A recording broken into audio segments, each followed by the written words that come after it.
Back in 2022, BYD became the first major EV company to invest and bet big in Brazil. 4 years on, it's now launching its high-luxury brand, Denza, in a display of confidence in the country's market, following the opening last year of a plant in the northeast of Brazil, a former Ford facility in the city of Camaçari, state of Bahia. Great Wall Motors, or GWM, also opened a factory in Brazil in a plant formerly owned by Mercedes. The two Chinese car makers are currently the main players in Brazil's EV market. But at the recent São Paulo Auto Show, several other Chinese companies also came to display their products and present their plans for expansion in the Brazilian market. Over the last couple of years, electric mobility has been the most visible industry, fueled by Chinese investment in Brazil. Now doors to the market have been opened, big players are committed, factories are up and running, and efforts are ongoing to consolidate businesses and keep them relevant long term.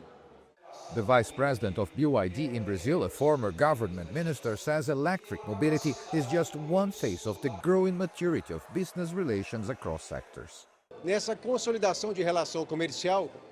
this consolidation of commercial relations, Chinese companies are starting to invest strongly in Brazil in several sectors.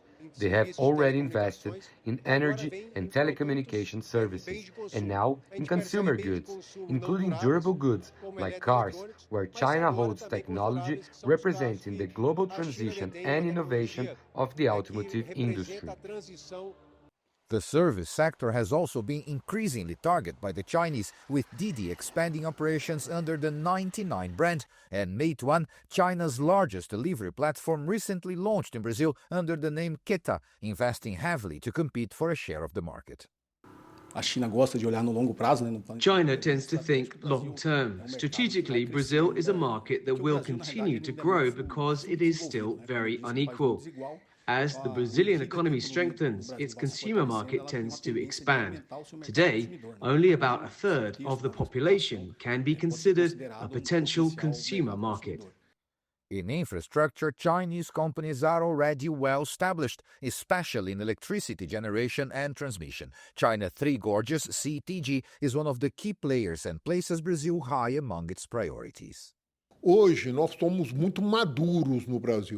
Today we are very mature in Brazil. We have been operating here for more than 10 years, managing assets and dealing with Brazil's regulatory and institutional environment.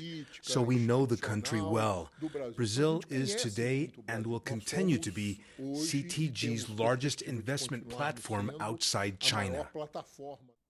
As global investment patterns shift, Brazil seems to be becoming not simply just another market for Chinese companies, but a long-term base of operations. Paulo Cabral, CGTN, São Paulo.